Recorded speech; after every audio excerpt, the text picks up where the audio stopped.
दोस्तों, आज हम आपको बताने जा रहे हैं कि भगवान श्री कृष्ण की द्वारका नगरी कैसे डूबी। भगवान श्री कृष्ण ने मथुरा वृंदावन को छोड़ने के बाद समुद्र तट पर द्वारका नगरी बसाई थी। महाभारत के युद्ध में पांडवों की विजय हुई थी।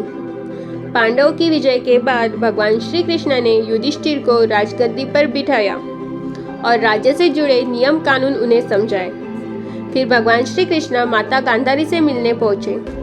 भगवान श्री कृष्ण के आने पर माता गांधारी फुट फुट कर रोने लगी।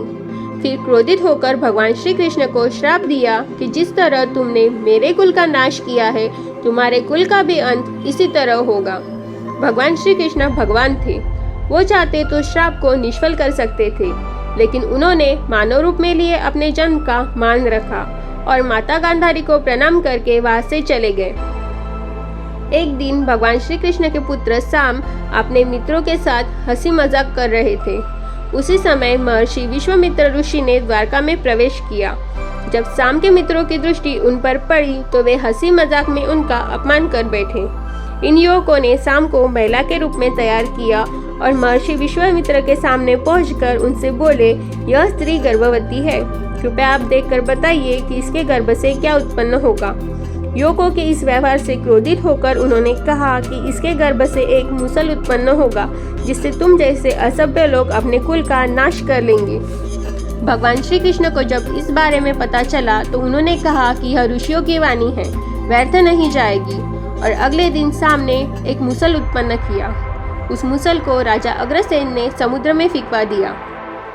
महाभारत के युद्ध के कुछ सालों बाद द्वारका नगरी में बहुत अपशगुन होने लगे। फिर भगवान श्री कृष्ण ने सभी यदुवंशी पुरुषों को तीर्थ पर जाने के लिए कहा।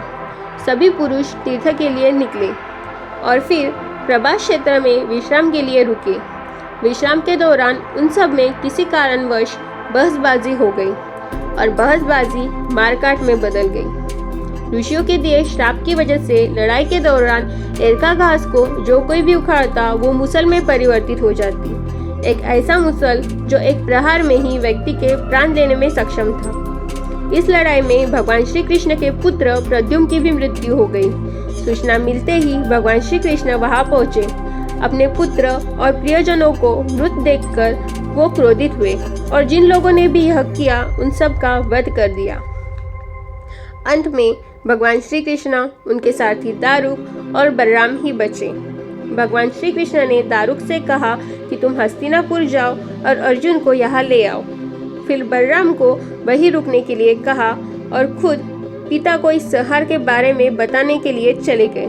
भगवान श्री कृष्ण ने वासुदेव जी को इस संहार के बारे में बताया और कहा कि अर्जुन यहाँ आएगा। अर्जुन के आते ही आप नगर की सारी स्त्रियों और बच्चों को लेकर हस्तिनापुर चले जाइएगा। भगवान श्री कृष्ण प्रभास वापस पहुँचे तो बलराम जी ध्यान अवस्था में बैठे थे। भगवान श्री कृष्ण के पहुँचते ही उनके शरीर से शेषनाग निकले और समुद्र में चले गए। इसके बाद भगवान श्री कृष्ण माता गांधारी के श्राप के बारे में सोचते हुए एक पेड़ की छांव में बैठ गए। तभी एक शिकारी ने उनके पैर को हिरन समझकर बाण मार दिया। जब वह शिकारी शिकार उठाने पहुंचा तो श्री कृष्ण को देखकर माफी मांगने लगा।